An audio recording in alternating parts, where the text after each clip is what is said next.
Welcome to AI Bedtime Stories. Today's story is called The Misadventures of Dial-A-Wish. In the quaint little town of Whimsydale, where every cobblestone street seemed to hum a merry tune and the clouds above were more cotton candy than cumulus, a rather peculiar helpline existed, Dial-A-Wish. Designed as a support for the town's children, the helpline wasn't your typical call center.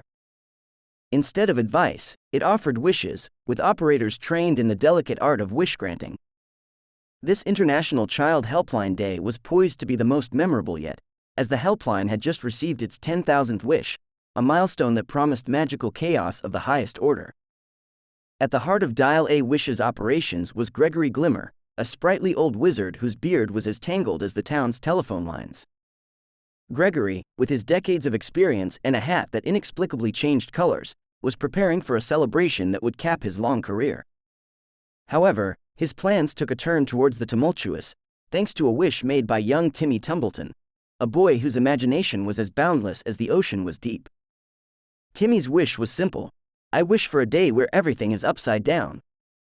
While to an adult this might sound metaphorical, in the world of Dial-A-Wish, words were the wands of creation.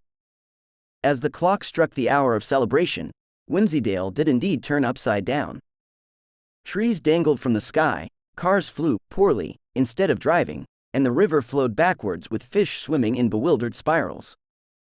The town was in uproar, or downroar, to be geographically accurate with the day's peculiar predicament. Gregory, realizing the extent of Timmy's wish, set off on a topsy-turvy adventure across town to set things right, or at least to set them back on the ground. His journey was hindered and helped by the various residents now navigating their upside-down world. Mrs. Puddlekins, who found her garden in the air and the clouds below quite distressing.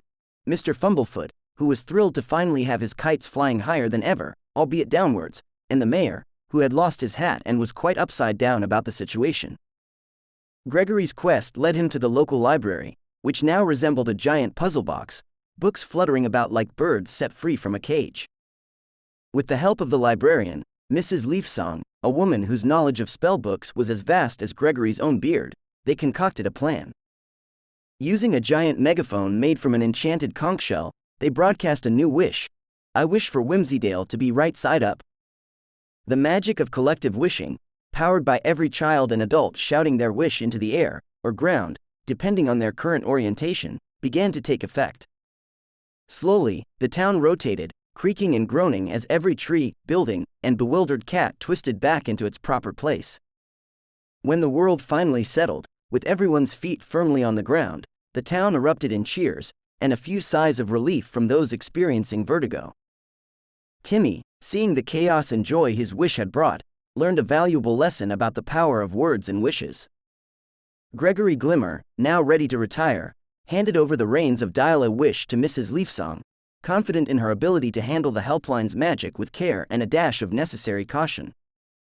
As for the residents of Whimsydale, every International Child Helpline Day henceforth was celebrated with a touch more whimsy, but always with an extra pinch of wisdom, just in case.